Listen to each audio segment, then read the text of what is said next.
તો એક તરફ જ્યાં મહેશ વસાવા રાજીનામું આપી ફરી એક વખત ભાજપ સાથે છેડો ફાડી ચૂક્યા છે, ત્યારે હવે તેઓ ભાજપને ખતમ નહીં કરી શકે તેવું પણ નિવેદન જિજ્ઞાસા સામે આવ્યું છે। બિલકુલ જરા ને મહેશ વસાવાએ જ્યારે ભાજપને રામ રામ કહ્યું ત્યારે તેમણે અનેક આક્ષેપો પણ કર્યા હતા। તેમણે કહ્યું કે ભાજપ અહંકારી પાર્ટી છે, કોઈનું માનતી નથી, પોતાના નિર્ણયો તેઓ જાતે લે છે।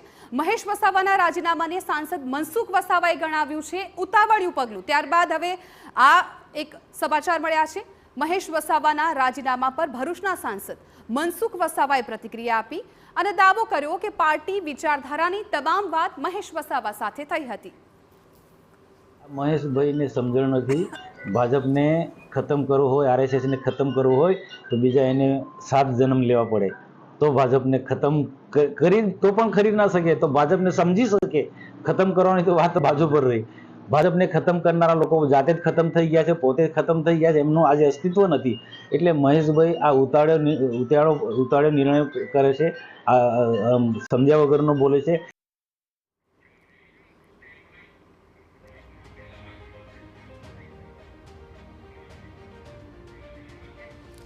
अन्य मुद्दा पर बात करिए तो